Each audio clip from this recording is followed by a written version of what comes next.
forget about all this other bullshit. We're entertaining people, and if they're entertained, we've done our job properly. She seems to have that invisible touch. She reaches in and she grabs right hold of your heart. Oh, I loved it. It was great having hits. 'Cause Jesus, he knows me, and he knows I'm right. In those days, there were no real rules. I think we were just trying to be a bit different, because the canvas in those days, in the 60s and the 70s, was pretty blank. I'll give you the names of those you must kill. All must die with their children. Carry the heads to the palace of old. Hang them high, let the blood flow. The basic feel was radically different than anything I'd ever done. Very British, actually. It's not country, it's not rock, it's not jazz, you know, it's Genesis. There must be some misunderstanding. Very competitive band, no doubt about that. Very gifted, but with those gifts, you know, there's a certain price. I can dance. It was always, you know, beating each other into submission. I can talk. We pulled rank. The only thing about me is the way that I walk. Peter and I used to fight a lot, very close friends, but, you know, used to argue about silly little things. No, he was a really awkward bastard. But we loved each other too. You know, it was a real bond. They were at the forefront of what we now think of as prog rock. Then in the 80s, they were a massive rock/pop band on both sides of the Atlantic. Just as I thought it was going all right, I found out I'm wrong when I thought I was right. So it's a shame, it's just a shame. That's all. Genesis were never cool, and Genesis are proof that ultimately in rock music, brains win out. I wanna be just There's something in the DNA of that group that's still connected, even though they were in different places.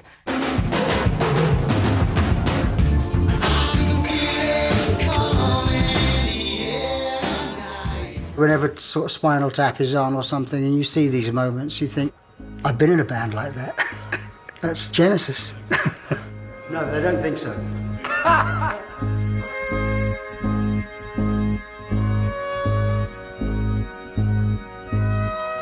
We had something that none of us could do on our own.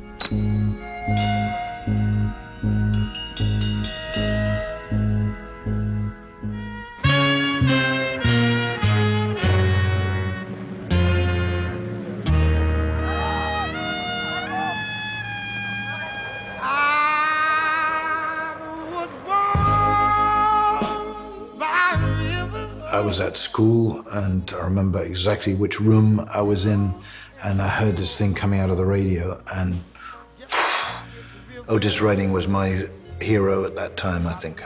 It felt very free, it was sort of hot, sexy, alive, and it had obviously come out of blues and pain and suffering. Change has gotta come now. Ooh, yes it is.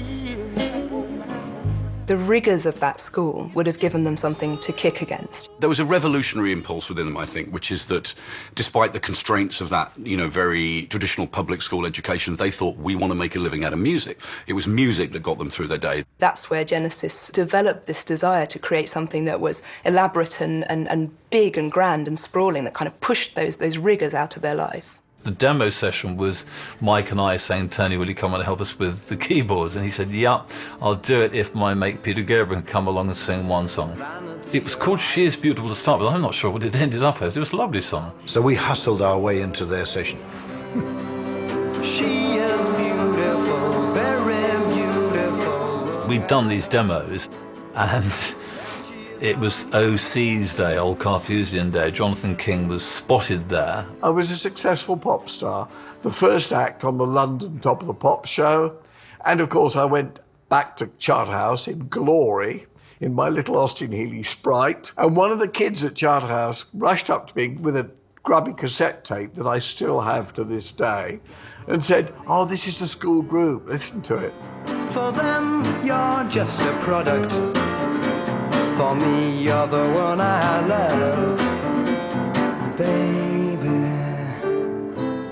The lead singer had the most wonderful voice, I thought. So I got in touch with them and said, look, I really like the sound of you. I'd like to produce you. And they said, oh, yes, please.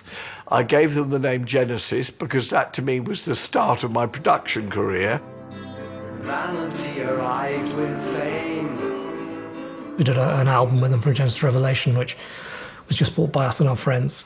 And, you know, and then pretty much that looked like it. And he sort of was losing interest in everything, which was fair enough. I'm not very good with really good creative artists. I'm actually better with people just doing as I say because it's my work of art that I want to do. My parents had a cottage near Dorking in Surrey, quite remote. They let us use it. You know, it was very turbulent. They're very strong characters, you know, and we were kind of slightly as a bit of a pressure cooker situation. The guys never saw their girlfriends half the time. It was positively draconian. But we were too serious. We never went for walks. We weren't the sort of group to go down the pub and have pints and, you know, relax. Ant was also probably the best musician at the time. He's the only one who could actually do something with his instrument.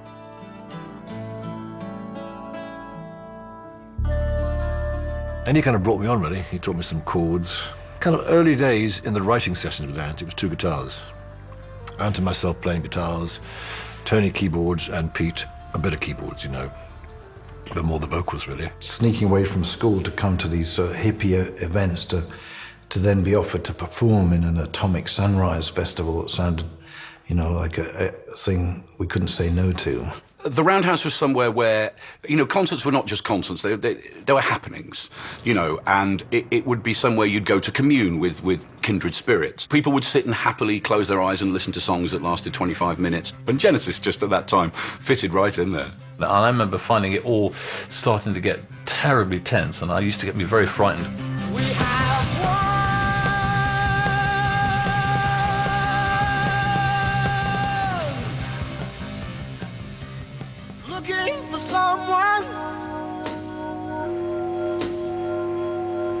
I guess I'm doing that. Trying to find a memory in a dark room. Dirty man, you're looking like a Buddha, I heard him say.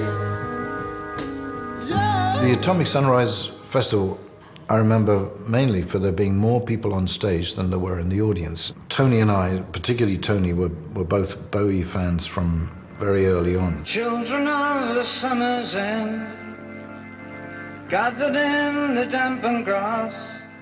Bowie's band were very theatrical at the time, and it wasn't sort of Ziggy-type costumes. It was more sort of raiding the theatre costume department.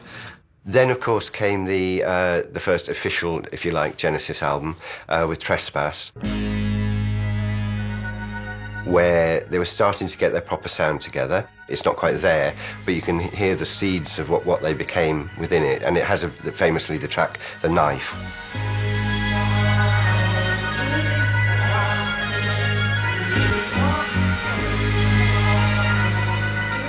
And I looked at the guitar and I thought, I haven't got a clue, not a clue what comes next.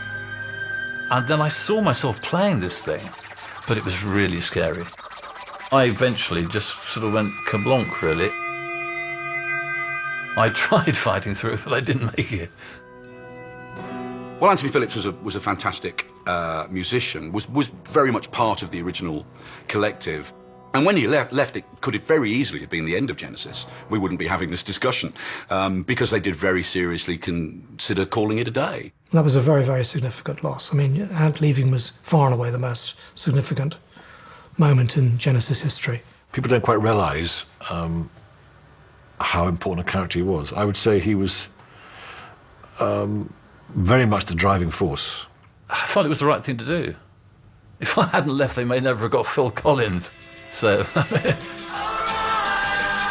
all I wanted to do was to be able to play the drums and to make enough money to live. It wouldn't be stardom or anything. I was a professional musician in a semi-professional band. The band would have day jobs and, you know, we'd all meet up, but I was the one that was actually existing on whatever we earned. Phil comes along Dad's in insurance, he's a Hounslow boy, a good West London boy. But he does bring some creativity with him because Phil's mother, June, also worked with Barbara Speake at the Barbara Speake Stage School. The first thing he did was bring this incredibly direct and brilliant musical drumming. He can play anything. He can play your soul music, your prog music, your jazz music, your fusion. He can play it, and he brought that incredible confidence, I think, to their sound. You know, I was a stage school kid. I was from a very different background. I'd been playing music all my life, whereas music to them was a restricted subject. You know, I mean, you know, you weren't supposed to play guitar at Charterhouse. And they were kind of very precious. You know, it really mattered. You know, you're playing what kind of A chord? No, that's not the best inversion of the A. You know, I mean, things like that. It's just unbelievable. The difference, I never, ever could have imagined in a million years the difference a drummer could make. Oh my God, it was unbelievable. He transformed the music.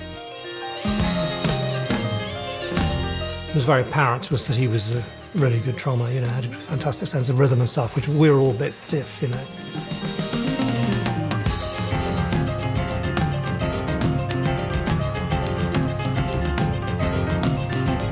He understood and felt things, and, you know, it was, thank God for me that I can talk to someone who actually knows the realities of life. And he had a lightness as a personality too. He could joke and stuff and everything, you know, much better than... We were very intense. It was very incestuous, you know. We did nothing but this. So obviously, you know, people got irritated with each other. I remember storming out of when we were rehearsing one place, his first time with Phil. You know, it just must have been very difficult for him, I think. I was amazed he stayed. All this friction or sort of tension that was you know, kind of under wraps, occasionally would boil over, and someone would get up and walk out, and I thought, did I miss something, or what happened? You know? And it'd be like, motherfucker, off into the distance.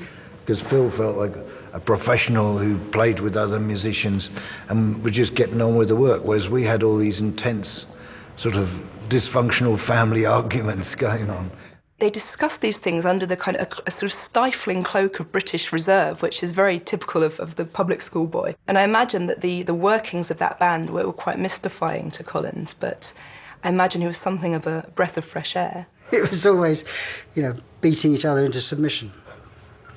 But that was fun. I mean, I was in a band, I was in a thinking band. You know, as far as I was concerned, it made a big change from what I'd kind of been playing. And that was the first time that it felt like there was some chance of this combo gelling and delivering something with a bit of punch. Things that had seemed really hard work, you know, like pushing this big thing up a hill, suddenly it was downhill and we could smile.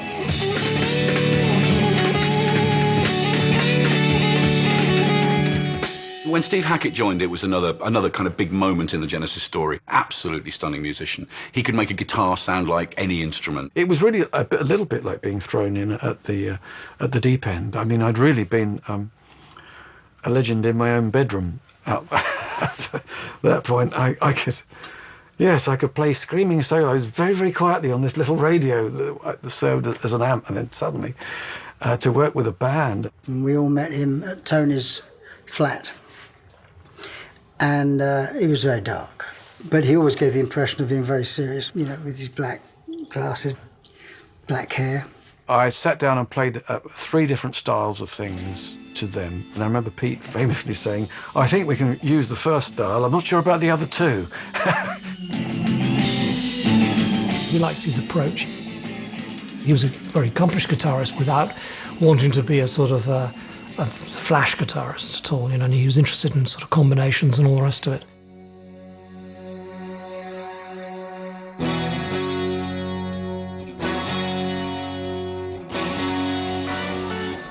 Literally, and then there were 5, and that really was the classic band, and Steve he was just perfect.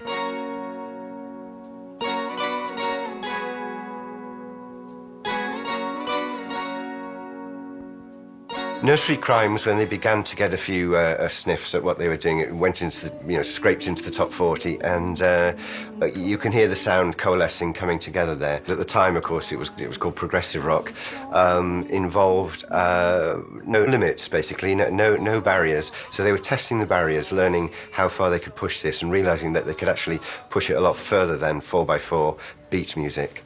Prog rock, if you were trying to explain it to an alien who just landed on Earth, I'd say songs that last 20 minutes plus, have mythical allegories and strange creatures in them, perhaps unicorns in the case of Genesis, and standing stones. There's something very, very English about Genesis's music that, to me, it's an England beyond psychedelia. I'm lost within this world. It hardly seems to matter now. The guys were terrible at tuning the 12 strings, and they would take sometimes 5 minutes between songs. Everyone looks at the singer. Entertain us, So that's what I realized I had to start doing.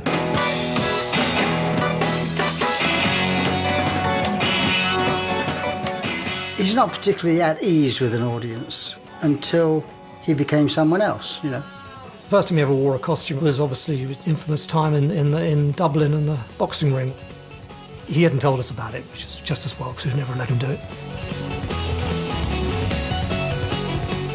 There's quite a long instrumental passage in the middle, and Peter went off. He certainly didn't tell Tony Banks, because I think rightly he thought that Tony would veto it. I was always afraid that these guys, would start arguing about any of the visual costume bit that I was trying to do, and so I would bring the stuff in. I'd smuggle it in as late as possible when they were so preoccupied with getting everything else sorted that I could sort of get away with whatever shit was in my head. Peter's impulse to dress up in these elaborate clothes and his wife's dress with the fox's head. I mean, for him, it was shyness, as I understand. I mean, he was a beautiful young man, but he was not sexually confident in the stagey way like Jagger was. And he wasn't even as sort of committed to the personas as Bowie was at that point. So, the likes of Bowie were doing it, the likes of Mark Bolan, the wearing of makeup, all that kind of stuff, which didn't go down well across the Atlantic. Americans, what are these Brits doing in frocks? We don't want any of that. We want rock and roll, rock and roll. I'll be waiting here so long. And all this time that passed me by. It was dark. It was a sort of dark energy, and it was scary to people and shocking. He didn't run it via the committee. He bullishly went ahead and did it. And if he hadn't, I suspect that Genesis perhaps would not have gotten as far so quickly.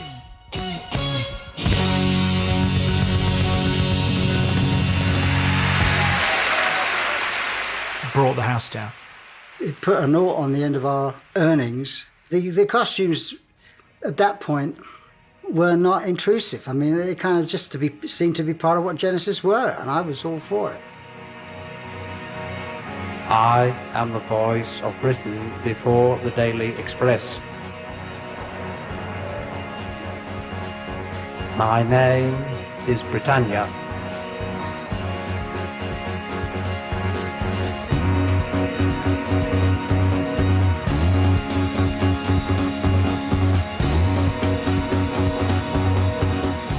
Foxtrot, I think, is where most Genesis fans agree that that's where they really broke the roof and went to another dimension. It's one of those things where you get popular, and then by the time you never really get it. You sort of, oh my God, there's all that. And you get to that level and you think, oh my God, there's all that. So we didn't realise until we came to New York, probably, that just how vast America was and how much there was to do. Watcher of the skies, watch revolt. Is the world alone? No world is on.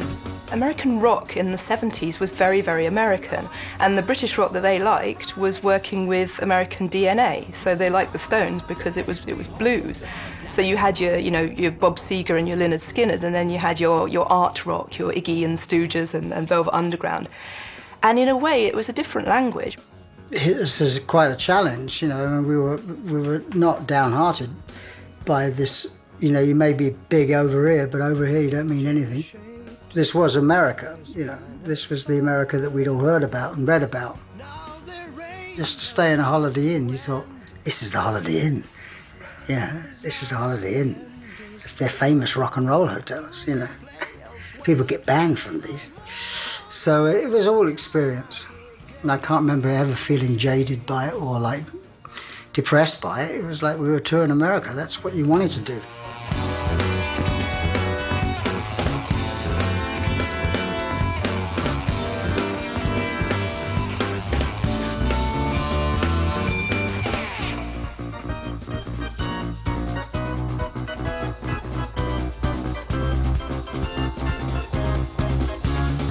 The initial tour, which I was responsible for, 18 cities, they were totally unknown.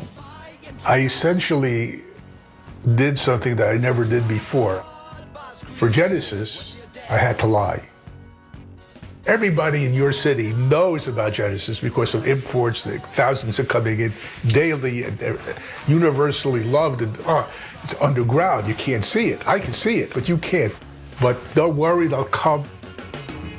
The first time I saw them, I noticed that the audience seemed to be elevated. They were lifted out of the mundane for a moment. I saw that. It was like a religious service. It was very powerful, very palpable. I was moved along with the audience. Early Genesis followers, early Genesis listeners almost embraced them as not a cult, but some kind of emotional, religious openness to freedom, because music still does, but especially back then, it spoke to you. It touched a part of you. Particularly with Supper's Ready, which is the 23.5-minute anthem, which was then side 2, which I think stands as a definitive Genesis work of art, I can say no less. Yeah, there is this sort of spiritual yearning going on through everything I do. And with Supper's Ready, there was a powerful mood in the audience sometimes that you just could harness, and we could convert very cynical people. Walking across the city wall, I turn the television off. Sitting beside you, I look into your eyes. The opening part was a wonderful Tony Banks guitar piece. And because he doesn't play guitar very much, he chose a shape I would never have chosen, because it's just a weird finger movement. The moon seems very bright. A guitarist would never play that, because you were a guitarist. I played it because I Never were a guitarist, get that straight. You played sort of, So that sort of first 2 or 3 minutes of it was just a chord sequence I wrote, but I knew it was going to have a melody on it. I wasn't worried about that at this time. I think when we first started writing, we were kind of You looking was going to get fucked up. Extension of... Tony was never short of a solo or whatever, and I'd always come in and start wanting to put vocal things. So we're sort of really decorating around what he did. And, I think we had a good partnership.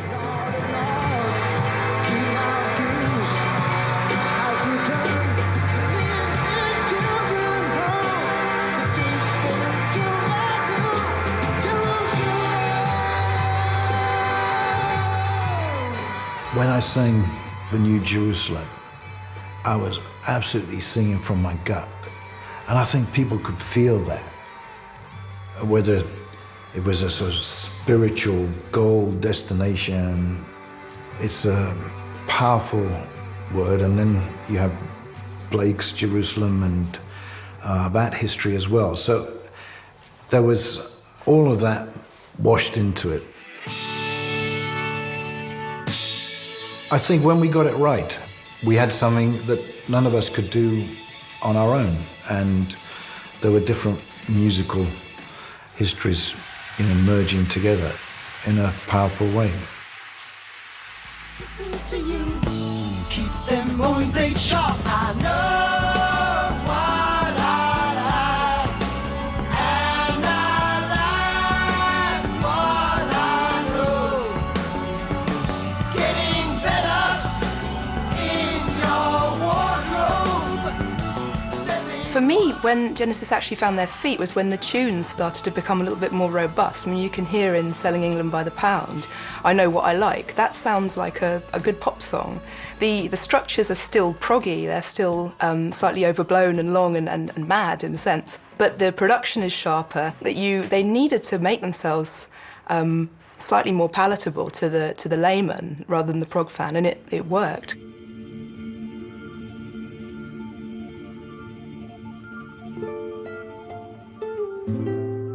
Peter had this idea, and he was quite dogmatic that he wanted to do this idea, and I thought, well, okay. But it meant him writing pretty much all the lyrics as well. If you really want to define a world, you have to let one person paint it. There weren't many novels created by committee.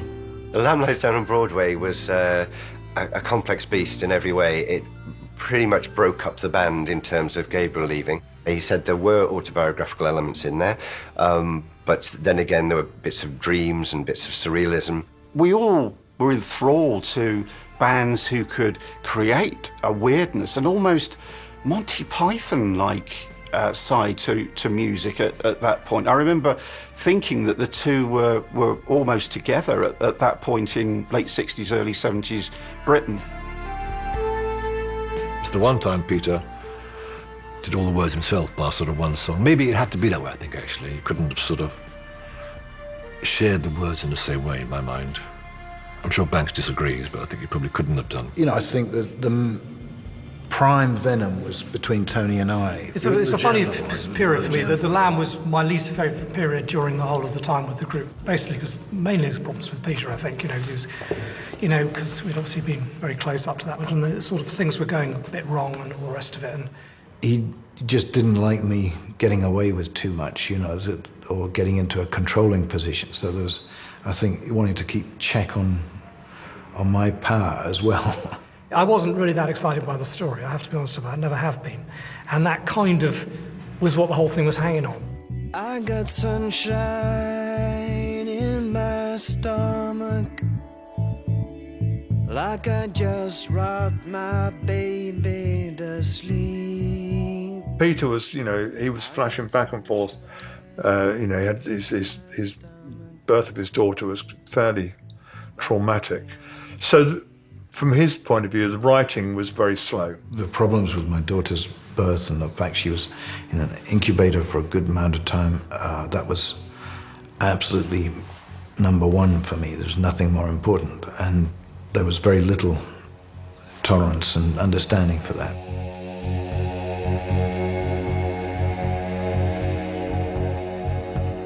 Meanwhile, the album was being delayed and delayed and delayed. And the end result being, of course, that the day the album came out was the first show we did on the tour.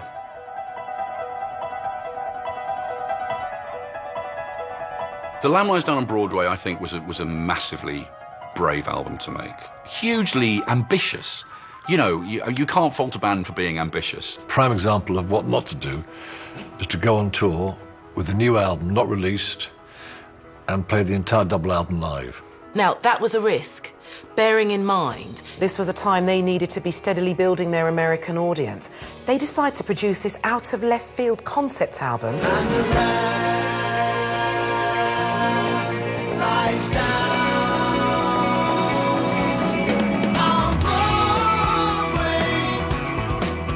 To go from Selling England by the Pound, to go from this English rural atmosphere to, the mean streets of New York, I think it's an incredibly brave album to make. It's an album I will defend to the hilt. It is a sort of Pilgrim's Progress set in the streets of New York for me. He was a punk character in a way, Rail. It's a journey through which he learns to destroy oneself, to open up a space for another. It seems they cannot leave their dream. The Lamb was probably slightly ahead of its time. They did it, and from what I know, the slides that they used on the back projector failed regularly. They never quite got got it right. And yet they carried on doggedly, this will work. And although it was a troublesome child, you know, with the visual side, you know, I mean, few nights it actually worked properly, but most nights it didn't.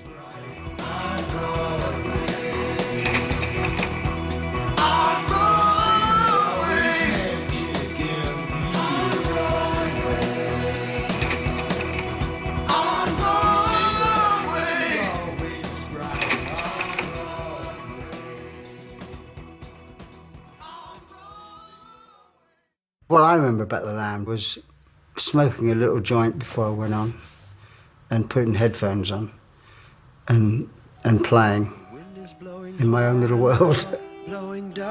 And I just had a great time every night, you know, it was great to play. Making a crust I cannot move in. The Lamb album was the best we'd ever been on a record.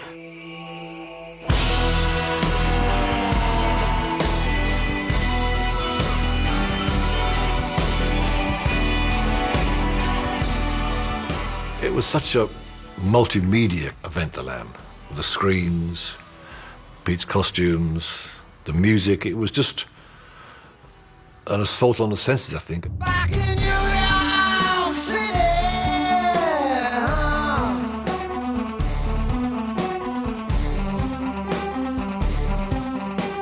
The problem with The Lamb Lies Down on Broadway was that when it was done live, it was being performed, you know, across North America to audiences that had never heard it, that are sitting there going, "The knife!" and going, "What is this? And why is Peter in a huge bobbly suit? And what on earth is going on?"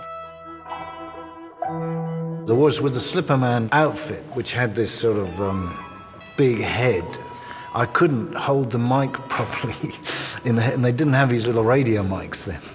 So you couldn't hear a word I was singing when I was in that. Your skin's all covered in slimy lumps.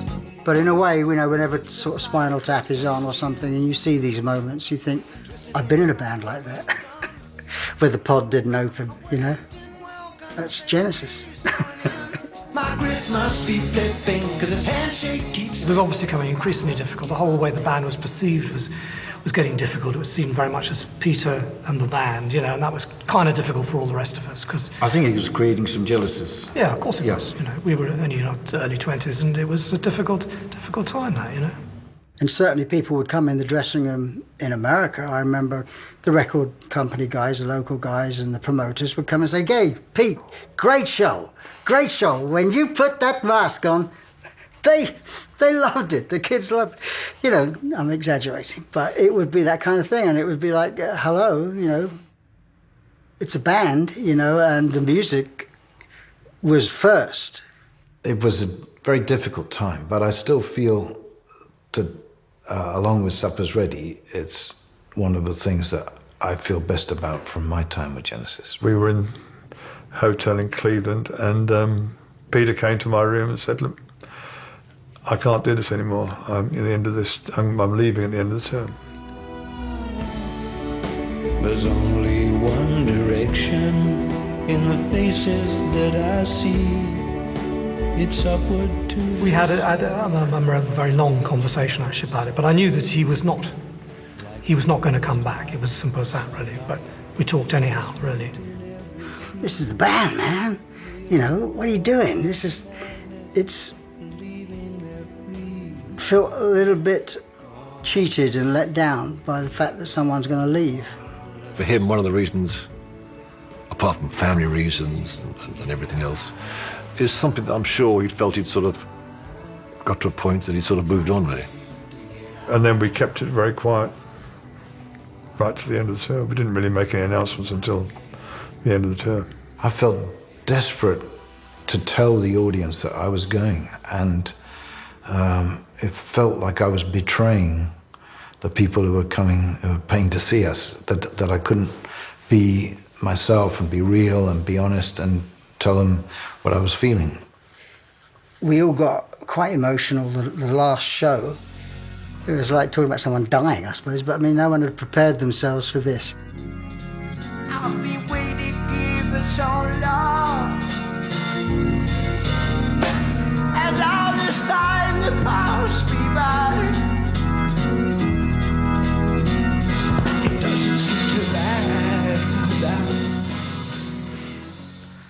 I remember thinking, oh my God, what are we going to do?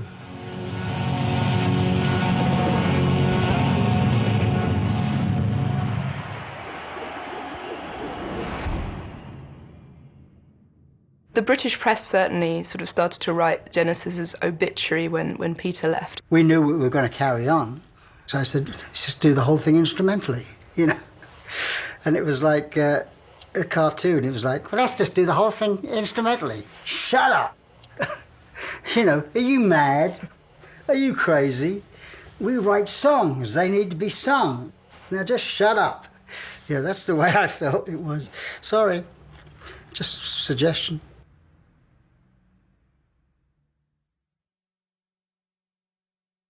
We auditioned quite a few singers, and most of the time Phil would sing the part to show them what they were singing, and then they'd sing it and it wouldn't be as good as Phil. I didn't want to not be the drummer. You know, this is what I did. This is my territory. I don't want to go. Don't push me out there, sir. Please don't take me out there. Don't send me out there with a microphone. I didn't want to do that. You know, it was a question really whether he wanted to do it more than anything else. You know, we did, as far as I can remember, we did revisit some of the tapes and thought, is there really nobody that we've heard? You know, and we decided that there wasn't. Everyone looked so strange to him. They got no horns and they got no tail. They don't even know of our existence.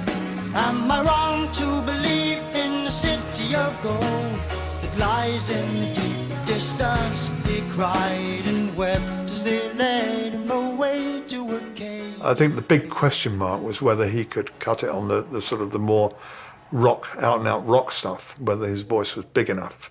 I remember nothing but good vibes from the audience. You know, they wanted this to work. They didn't compare me with Pete. I was one of the guys in the band coming forward, and I'd been there all along.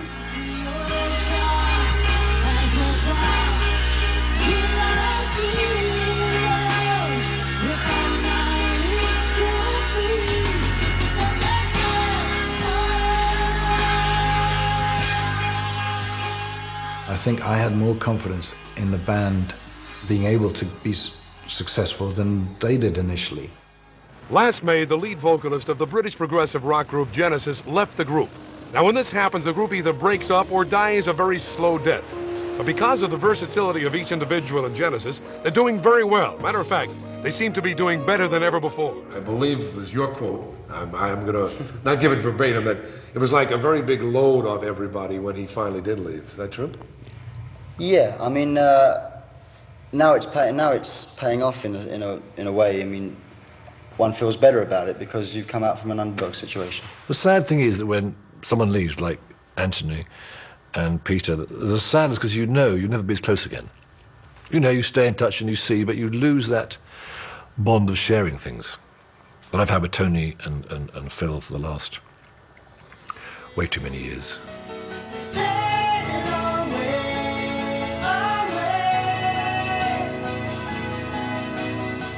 A lot of people compliment me on Trick of the Tail when I wasn't actually there.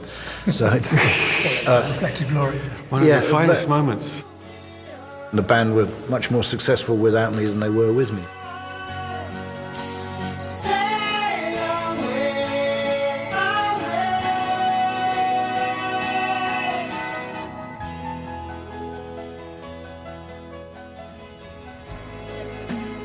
After Pete left, 2 years later, I was basically doing the same thing myself.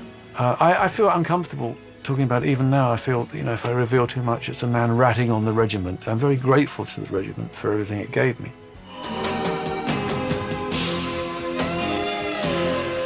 He's fantastically a guitarist. Hear one of those songs, I mean, absolutely unique, you know. In many ways, it was such a claustrophobic experience, harder and harder to find relevant things for the guitar to do. So over time, I started to amass solo material. God forgive me, guys, but I just thought it's the only way to go to get ideas across is to just negotiate with myself in the end. But there you are, that's the way bands are. I think there was a certain amount of you know, who shouted the loudest and got the most grumpy if their bit wasn't used, you know, which was be me. Yeah, well, I mean, I did probably get more on than other people, you know, and that's, so you've either got me to blame or to love for the music. We then thought about getting someone else in, but I think we felt that the three of us we were so close at that point in time, such a good working unit, that to bring a new person in, I mean, it could have worked, you know, but it wasn't quite so, it wasn't imperative. You have your special way of holding my hand, keep it way, but the water don't ever. By this point, music business had changed a great deal, which we hadn't sort of really been aware of. And still, most of it escaped us because we were out in America most of this time, but some punk music had come in and a lot of the old bands seemed to have disappeared. If Genesis were all of a sudden going to start sounding like The Jam or Johnny Rotten, I just don't think it would have worked.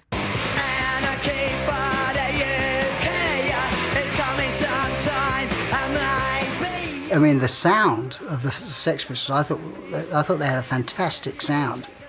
It just sounded so legitimate.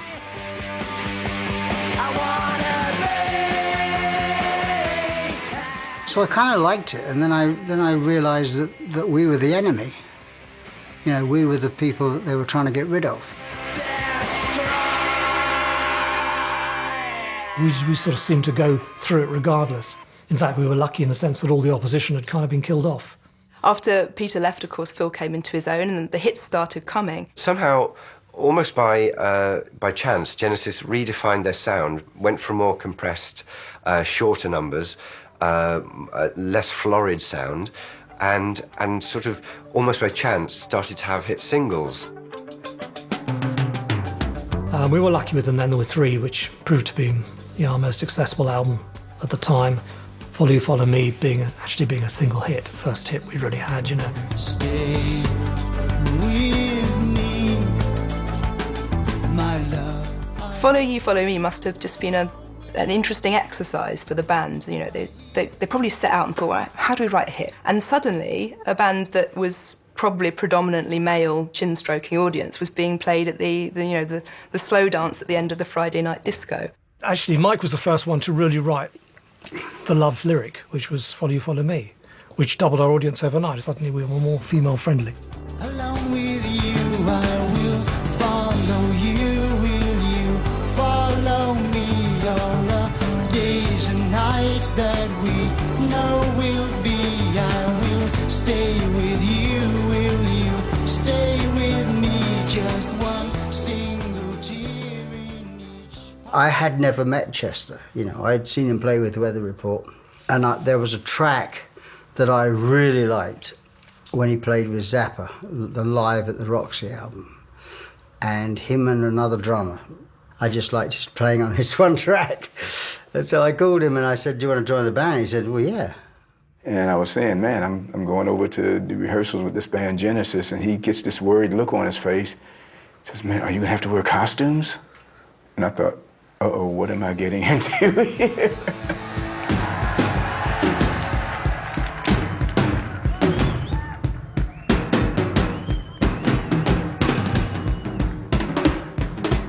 What we were missing in the visual department, with Peter not being there in his costumes, we suddenly had another facet, which was two drummers together, one drummer, another, you know, it was mixing it up a bit.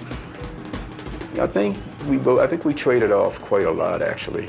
I got a bit more of, I think, maybe the sort of his edge in my own playing. And I like to think he got a little funkier over the years, you know.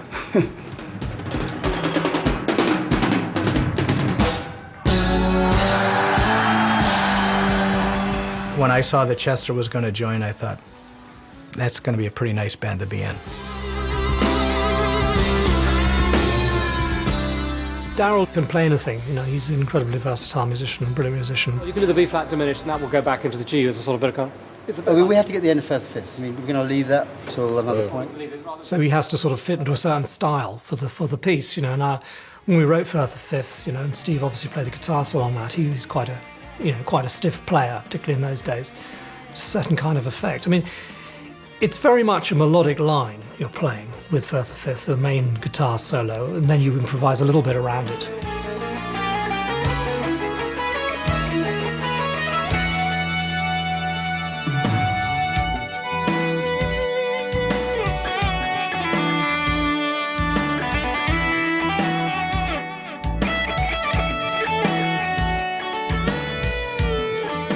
turned into a very strong moment, a stronger moment than we probably ever thought it was going to be when we first did it. I thought it would never work on a guitar, but it just sounded great. To me, Genesis is a style already. That it's not country, it's not rock, it's not jazz. You know, it's Genesis. All along the dusty trail, 17 years, not over a day, like children in the wild. Your mother's milk still wet. The road crew, who had travelled through the night, start to unload 5 tons of equipment from 3 giant trucks. Sound and lighting rigs are taken into the theatre in preparation for the evening concert.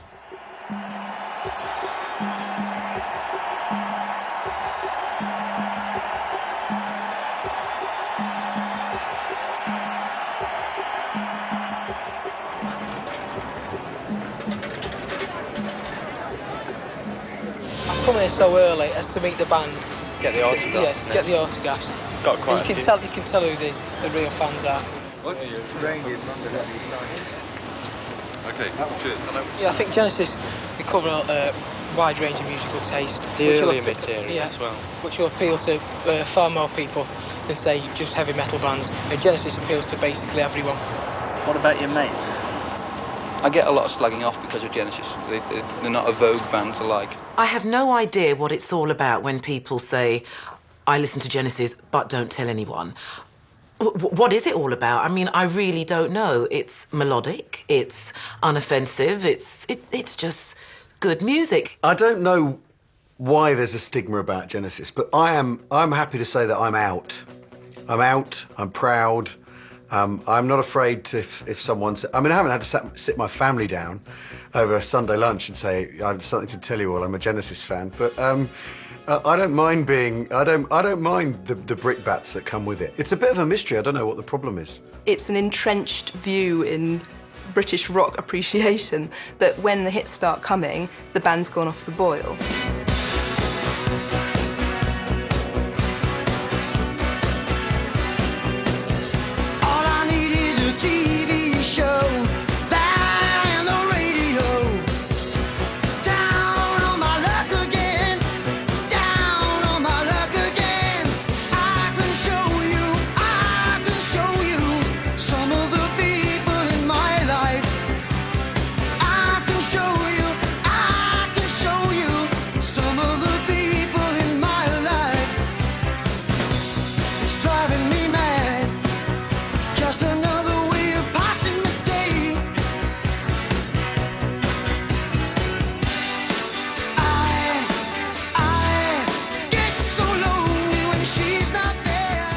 The post-Gabriel albums, certainly the first 3 or 4, are perhaps better than they're given credit for.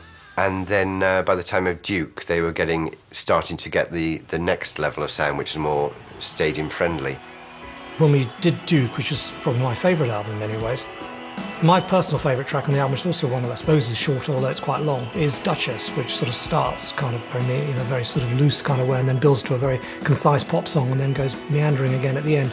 It's one of my favourite tracks we ever did.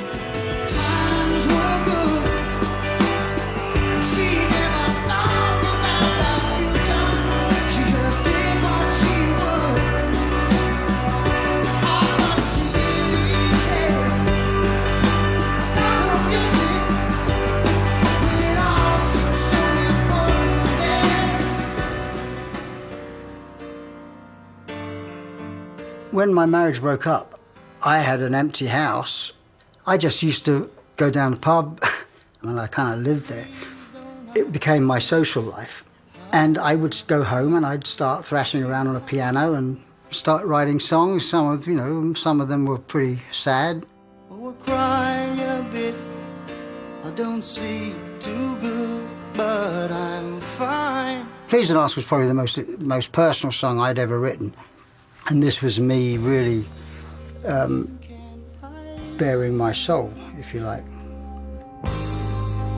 When can I touch you? And very, very personal. And it was strange. I found myself thinking, what am I doing singing this song on a Genesis record? This is, Because I know the people that buy Genesis records aren't really... They're not going to be touched by this. I don't think he'd written a really particularly good lyric until he found his voice, which was really after, obviously his marriage breakup and everything, and he had time on his own. He started writing these songs. I played this stuff to Mike and Tony. I said, this is what I've been doing, pick whatever you want. We really liked Please Don't Ask. He played that to us, a few others like that he played. And at the time, if we'd said we wanted to do all of them, he'd have said, OK. That was kind of how it was, really, Everything went into the pot. Question of choosing one other song. Misunderstanding we knew we were going to do. We'd heard that a lot. Liked it very much. There must be some misunderstanding. There must be some kind of mistake. Now, one of the extraordinary and unique things about the band, and this is probably also why they've survived so long, is that all the members of the classic lineup have managed to follow solo careers and yet still work together.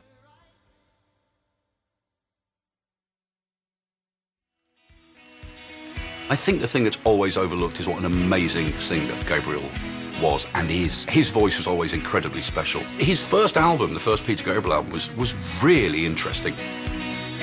There's, suddenly a hit single, Salisbury Hill, the last thing you would have imagined.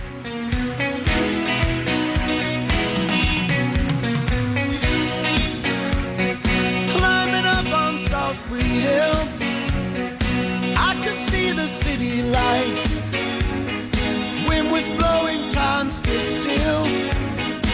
Eagle flew out of the night. Salisbury Hill is a song of absolute liberation. It's uplifting. It's almost like word painting the way it climbs up. The idea of the expanse that he's looking over and the potential of what the future could be. I think it's a masterpiece of elation, that record. I just had to trust imagination. My heart going boom, boom, boom. Son, he said, grab your things, I'll come to take you home.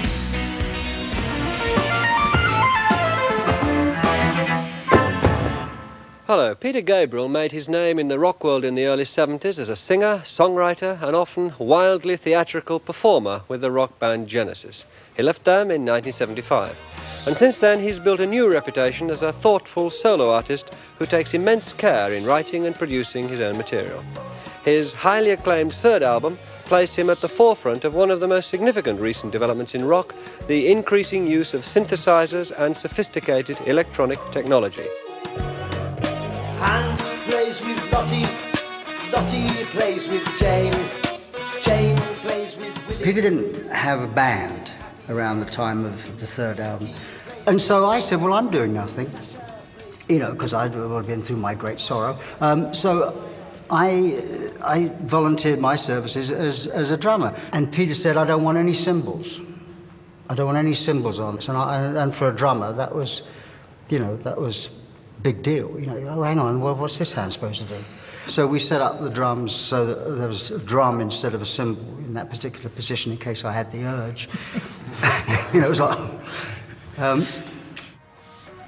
Peter Gabriel's album was a dream come true for a recording engineer, because we were doing, so much sort of experimentation with sound.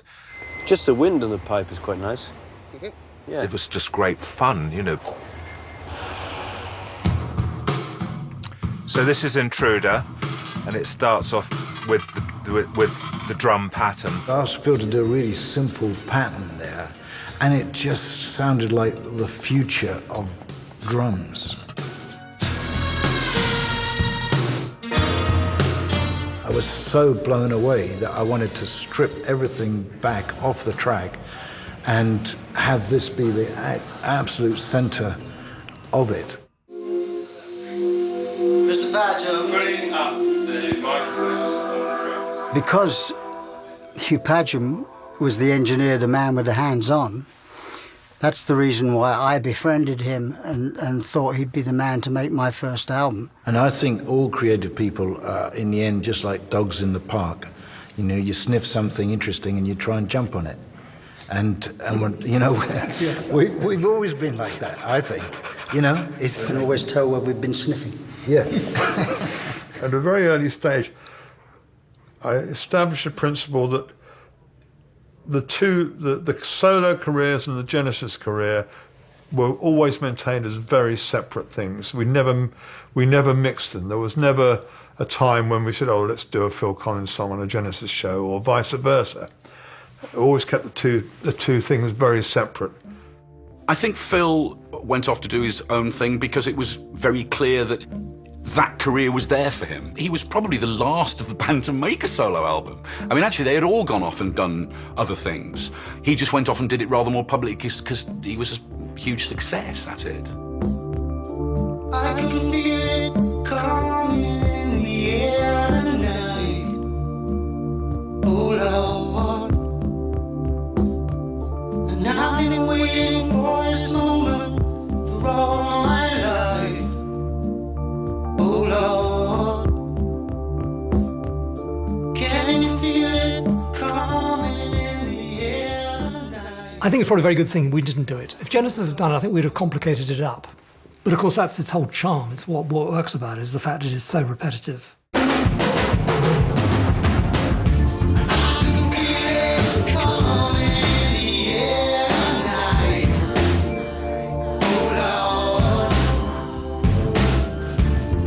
I'm glad we didn't use it, because obviously I was left to my own devices on most of the material. It's down in history now that Tony Banks claims that I didn't play him In the Air Tonight, but I did. And you didn't play In the Air Tonight? Doesn't matter what anybody tells you. I don't remember the moment when I played In the Air Tonight. I just was very proud of it, so I don't understand why I would not have done. Because at that point I hadn't made my record. So I didn't know how good or bad it was going to be. Phil Collins, when he started writing about the breakup of his marriage and these love songs, initially on his solo career, but there was obviously a crossover between the songs he was writing for both parties, it did introduce an element of confessional. How can I just let you walk away? Just let you leave without a trace? I think what Collins did in terms of channeling those emotions, in terms of what had happened in his personal life into his music, was something that the band had never done, as far as we were aware. He was very, very emotional. Something, if I may say, that we British tend not to show emotion so much, do we?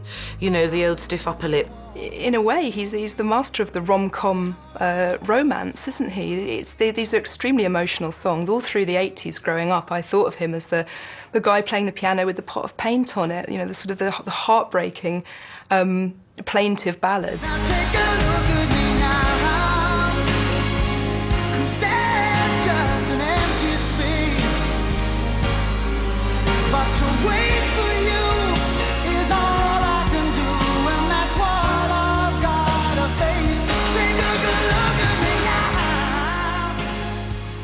now. We are unique in the fact that I can't think of any other band who's done this solo main band career and run it for many years afterwards, you know. We always felt that whatever we were doing was the main thing at the time, the band or solo, but it wasn't like, if you're doing that, you can't do that, you know. And I'm sure it helped us keep going, actually. The variety of work and music was, I think, gave us a freshness as a main band.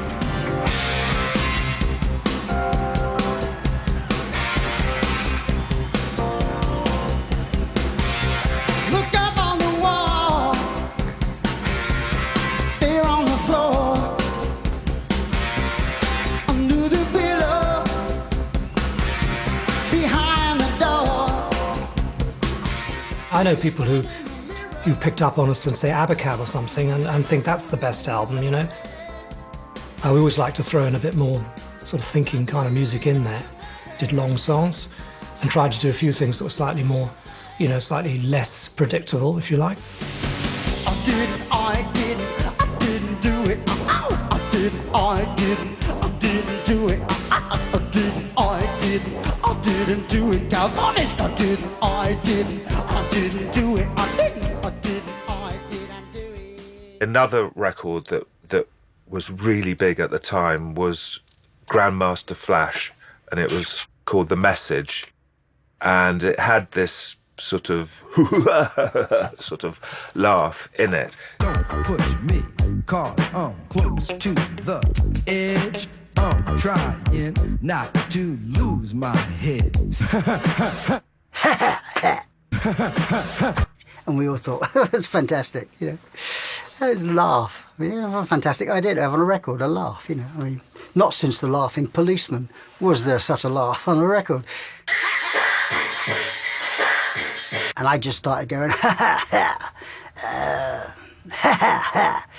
And everyone kind of, you know, were playing and sort of looked and laughed and smiled. But I knew that it wasn't getting a grimace, it was getting a smile, you know. So I thought, OK, well, I'll remember that.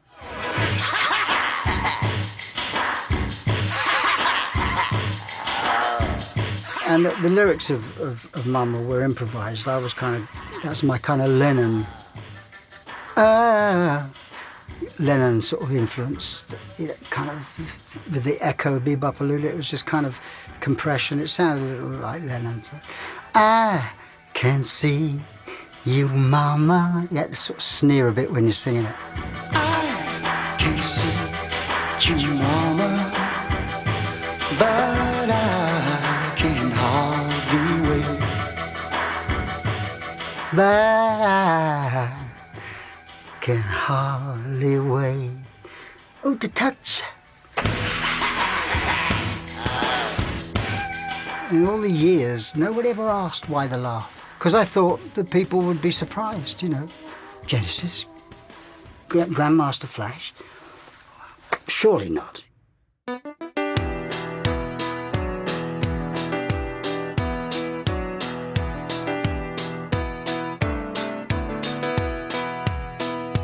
Just as I thought it was going all right, I found out I'm wrong when I thought I was right. It's always the same, it's just a shame, that's all. I could say day and you'd say night. Tell me it's black when I know that it's white. Always the same, it's just a shame, and that's all. The albums that became huge in America and Britain, they're concise, they're effective. For me, they're a little clinical but effective. The soul and art rock, if you will, of the previous albums has been sidelined. They're more like a well-oiled machine by that point. Looking at me, it's always the same, it's just a shame, that's all. Stick at a thing for long enough, you know. No, I loved it. It was great having hits. You know, I brought up in the era of hits. In 60s, you know, next Beatles song coming out was the sort of high point of my existence, really, and all this stuff, you know. So hits for me were, you know, I loved hits. And to suddenly have records in the charts, having a record on, I mean, it's still a thrill for me now to hear a record on the radio. Right now, for the very first time on Top of the Pops, it's Genesis. Less obvious hits like Turn It On Again and Mama, which are kind of neither of which are very totally straightforward pop songs, were able to be hits because we were accepted now. We played on Radio 1, whereas in the old days we could only be played on sort of deepest, darkest sort of something.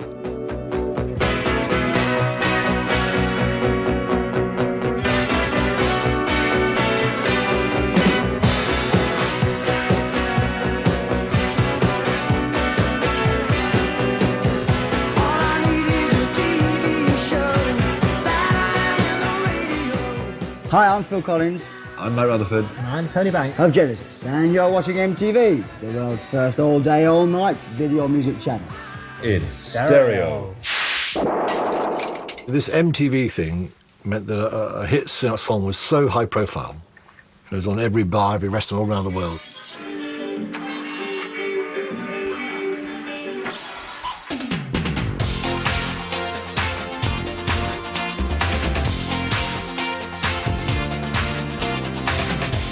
Once it got to Invisible Touch, and we had, you know, in America, we had a #1 single suddenly, you know, extraordinary.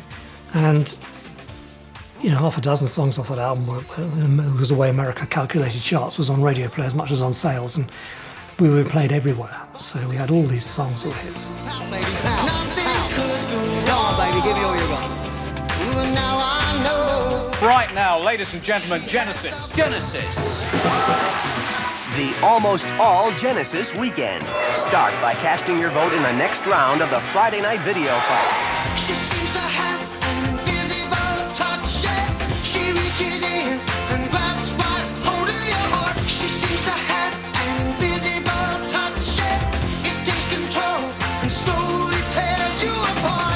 Well, I don't really know her, I only know her name. Ooh, but she crawls under your skin, you're never quite the same.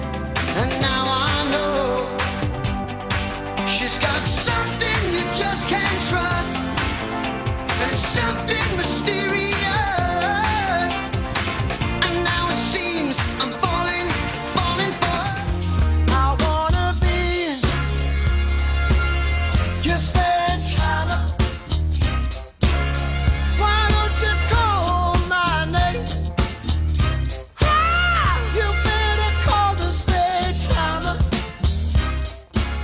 The impact of MTV was enormously influential for Genesis and for Peter Gabriel. They were always a very theatrical band, but of course took very limited audiences of a few thousand here and 20,000 there or whatever, to suddenly be able to channel those theatrical impulses into video on MTV changed their fortunes forever. MTV brings you Genesis tonight, 10 p.m. Eastern, 9 p.m. Central, 7 p.m. Pacific. I think the solo careers of Mike Rutherford and Tony Banks are always going to be overshadowed by those of Collins and Gabriel because they were the vocalists, and you know, as is always the case. I actually thought about doing a solo album before Trick of the Tail, so I did it, and you know, I wrote A Curious Feeling.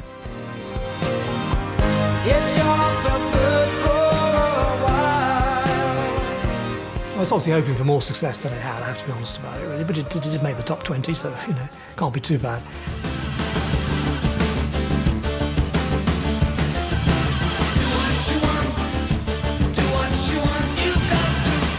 So I did a load of those albums, you know, I did about half a dozen albums, 5 albums, something, solo albums. But then the idea came, perhaps just before I concede, I should have a go doing stuff with an orchestra, and I wrote a couple of pieces that I thought would work really well with an orchestra.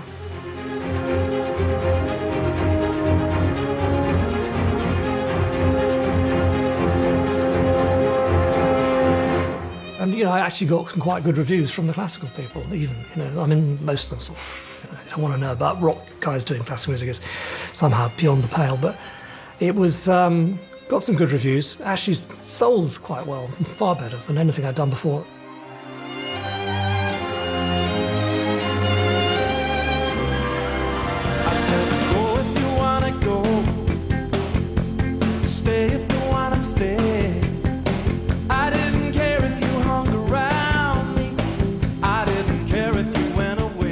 In order to be a solo artist, you have to be a singer. Without that, it's a bit tough, as I found out. You write a good song, you want a great voice. And that great voice isn't me.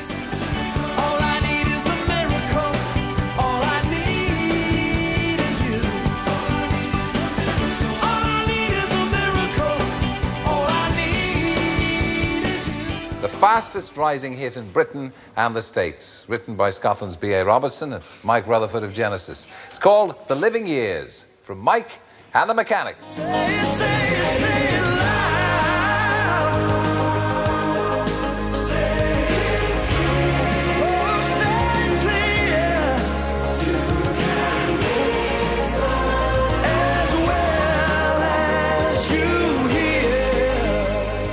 I find the act of collaboration the exciting part. You're feeding off what the other person is doing. Looking back over my shoulder, I can see that look in your eye. Even if I'd been a singer with a decent voice, I would have always, I think, probably carried on co-writing because I like that. I was being given fantastic opportunities, if you like, and I just think, yeah, well, how can I say no to that? You know, because maybe I won't get asked again. I should do that. It'd be great fun. These, you know, whereas in fact you end up being everywhere and in people's faces the whole time. No, you'll just have to wait. She said love don't come easy, but it's a game of give and take. Ladies and gentlemen, Phil Collins. Congratulations on the 5 Emmy Awards. Yes, the Grammys, yeah. Grammys, Very, very pleased. How many heartaches must I stand before I find a love to let me How about the fellas in Genesis? Are they furious? Oh, no. They're spitting blood, I heard. The rumor in the music press is they're spitting blood. I mean, it was great for him, you know, he's our friend, we want him to do well, but, you know, didn't want him to do that well, not initially. But, you know, it was a thing, and it kind of never went away.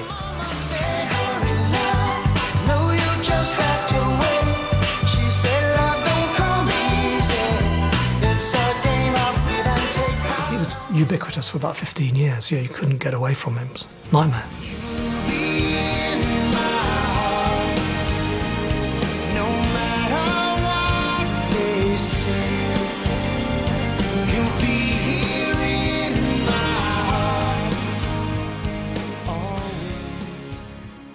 Peter's music changed once he left Genesis because he wasn't under the Genesis umbrella. Now, it's true, of course, that all the members of Genesis were having hits, but it was Peter who was the one becoming more and more involved in politics and political causes. I think the stuff Peter Gabriel has done politically is enormously important. And I think he was always ahead of the curve. You know, he always kind of knew what was going on. I mean, songs, I know people probably get sick to death of people banging on about songs like Biko and stuff, but, you know, nobody else was doing it. A man who was imprisoned, tortured and killed in a jail in South Africa. This is for Stephen Biko. Biko's death may have done more damage to South Africa's image abroad than he could have achieved alive with 1,000 speeches. Why were you drawn at the time to write a song about Biko? I think there was tremendous shock because I think there'd been a certain amount of publicity about his arrest and no one was expecting him to be killed. The outside world is black and white with only one color tag. Oh, because Biko. I think had he been allowed to live, he could have been a great African statesman, perhaps so crystallized the hopes of a lot of young people in the way that Kennedy did in America. And I think it's tragic the way, you know, his life was cut short.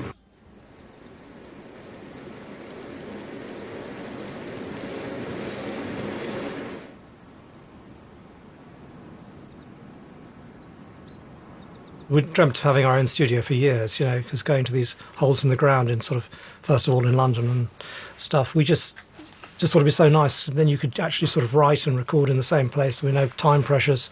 Visible Touch was the first album we did here. And when we got this, and it was fantastic. And the key way was to be able to sort of feel, because, you know, otherwise you have to write an album, rehearse it quite well, and then go and record it. So you'd already sort of decided how it was going to sound, whereas, because we owned the place, we could sort of write and almost record at the same time and mess around. It made the whole thing a lot freer and I think better for us.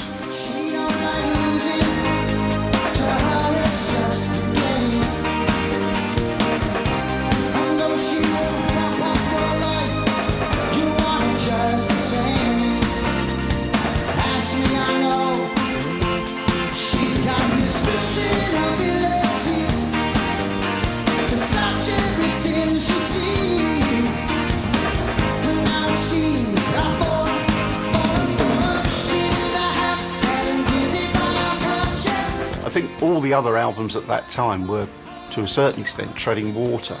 The big one was Invisible Touch. That was the one that moved them to the level where they could create an album that 14.5 million people would buy. And they never really topped that moment.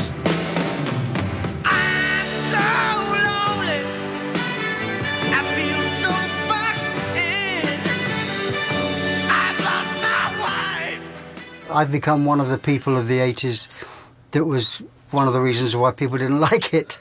Just do that small lean forward, please. Yes, sir. I used to travel to England a lot and do videos for Genesis and Phil and other bands there. And I always watched Spit and Image on television because it was a great show. And at one time they had a video of Phil, and he was like crying, and it was about his wife leaving him. As you packed your toothbrush in your bag, at once my spine began to tingle. As you shoved the door keys. I thought to myself, this is really cool. They have a Phil puppet. And for a long time I was thinking it would be great to do a puppet video with them. I, Ronald Reagan, do solemnly swear that I will faithfully execute the office of President of the United States. Mr. President, we have an idea. It wasn't a fun decade at all. You had such division in the country, you had riots with the police. Thatcher was such an abrasive and divisive person, Do you have any piranhas? as indeed was Reagan. Now, did you read the news today? They say the danger's gone our way, but I can see the fire. It's a song that is the nearest I've ever come to actually making an out in the open statement. I normally make little comments about things in a subtle sort of an aside way. It's really about how we live in a very nice world and what a mess we're making of it, and how it should all be so easy and how it's all so difficult. It's a kind of 80s protest song. This is a time, this is a place, so we look for the future. Sad thing is, you know, the puppets are in better shape than people we're caricaturing these days, you know? I hope Phil's doing well compared to his puppet. This is the world we live in. I bought one of my heads. Someone in Texas has bought my head. Totally worries me, actually. What's he doing with it? I mean, we're just popular. And there's nothing wrong with that. I mean, we just got more popular. I won't take the credit and I won't take the blame here.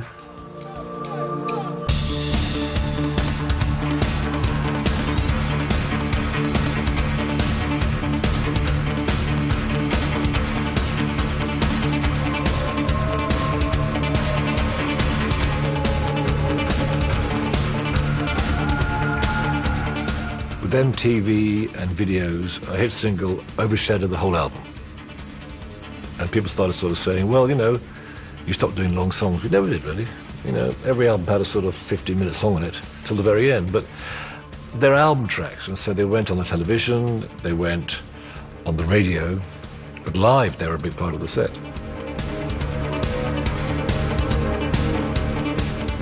I always knew the long songs would always grab them. A, they were good songs. B, visually, they were very impressive, with the very lights on the stage. Blood on the windows, millions of ordinary people are there. They gaze at the scenery. So in a sense, I think those who came to see us because of the singles and the short songs and the radio tracks went away with a different impression of us. But there's nothing you can do, you're the next in line. And you gotta go down. When we played live, the songs that have really stood out on things like Domino and Home by the Sea, which are probably the classic songs from the later period. Images of sorrow, pictures of delight, things that go to make up a life. Endless days of summer long, the nights of gloom, just waiting for that morning light.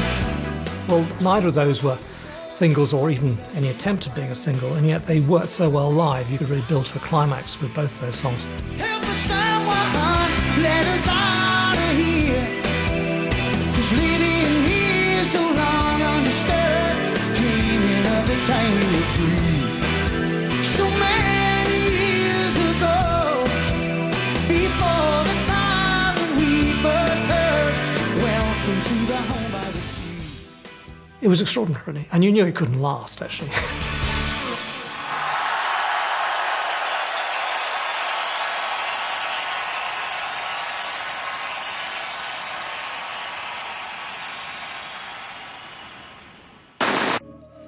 It was on a divine visitation that the Lord told me that I was to go on the television. Ernest Ainsley, and he talked like that, and he was very affected, and he would wear this beautiful leisure suit and a very bad wig, and he would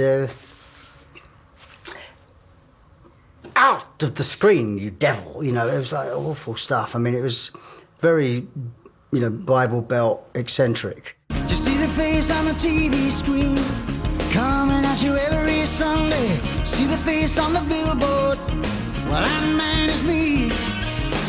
On the cover of the magazine, There's no question why I'm smiling. You buy a piece of paradise, you buy a piece of me. I just had a problem with the whole,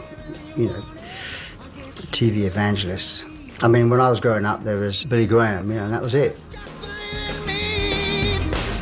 Cause Jesus, he knows me, and he knows I'm right. I've been talking to Jesus all my life. Oh, yes, he knows me, and he knows I'm right. We were improvising and trying different things.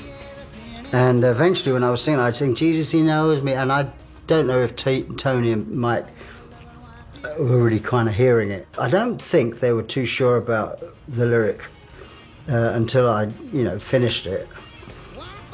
Because it was a satire in the end. I think they kind of thought that it was a bit serious. It was quite fun, I mean. Well, we made that, we had the girls in the middle, didn't we? Yeah. We insisted, we had made so many videos, and we just wanted to make it one time to do a video like with David Lee Roth. To be near naked women. Yeah. So we had this bit in the middle of that, which was an excuse for it, really. God will take good care of you, which is to do as I say, don't do as I do.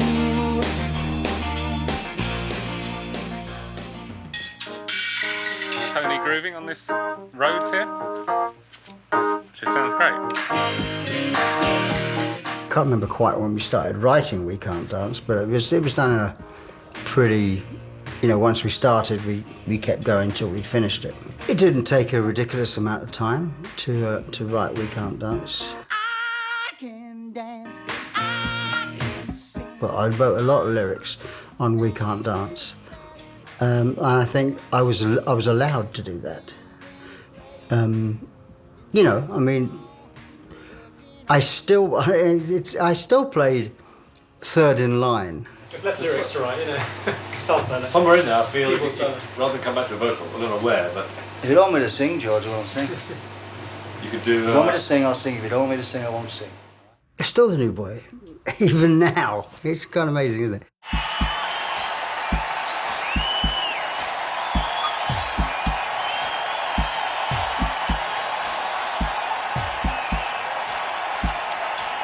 When we put out We Can't Dance, we were very confident at that point.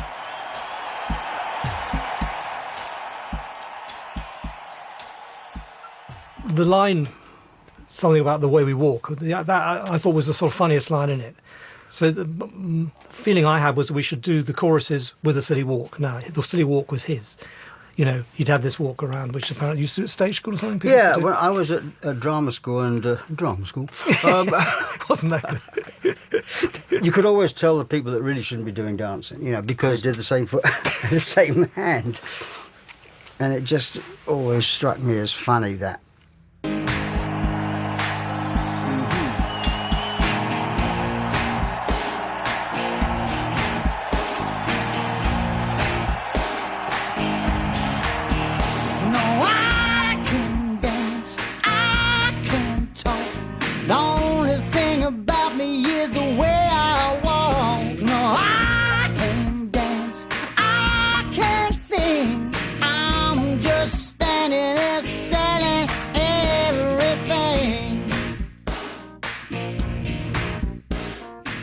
And obviously that did well, the album did really well. But it was sort of towards the end of that period when we released our final single from that album, a song called Tell Me Why, that I sort of felt suddenly it was something had changed. And they didn't get played on radio and stuff. And really from then on, suddenly Genesis was sort of like that. These things sort of sometimes suddenly happen, you don't quite know why.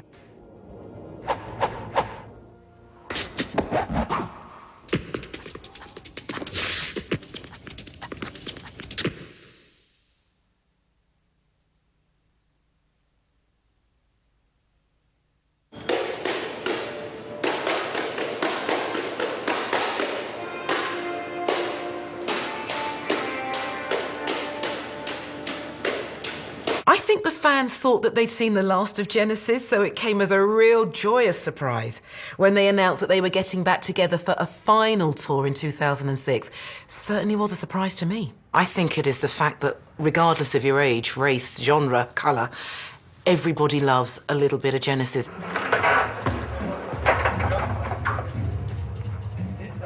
Have you been waiting long?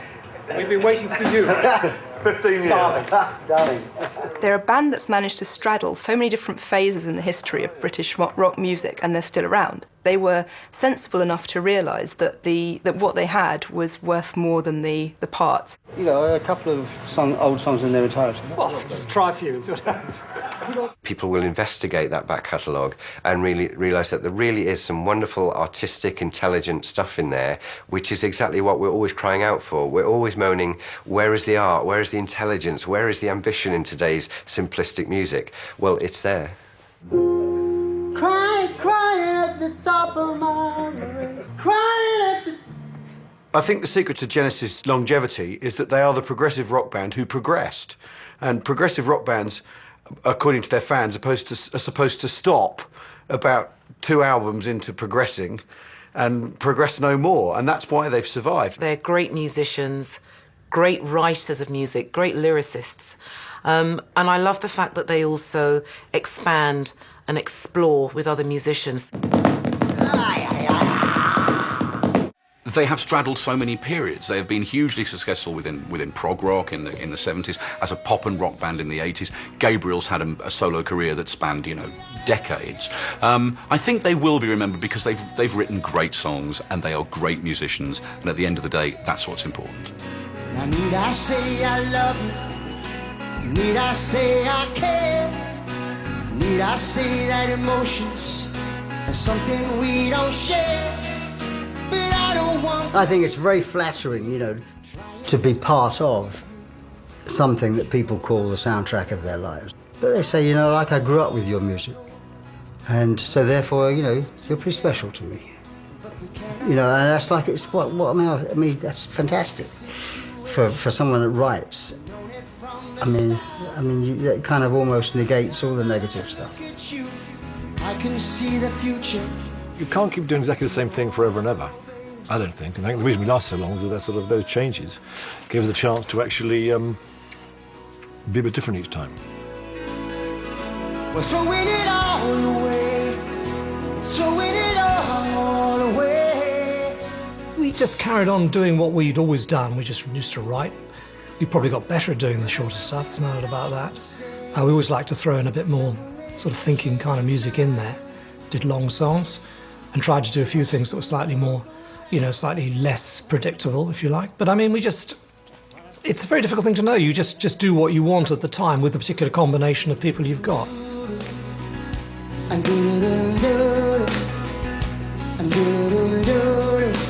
Oh, yeah. We're throwing it all away. Never underestimate what difference you could make or what you could do. I've seen other people, at every stage with everything I've done who are smarter and better than I am, and that hasn't deterred me. So that's what I say to young people everywhere. Don't limit yourself or limit your expectations, because if you want to make a difference, if you want to change the world, it's all there. The secret. Well, the music. Are we being serious for a bit? Yeah, for a bit, yeah. For a bit, okay.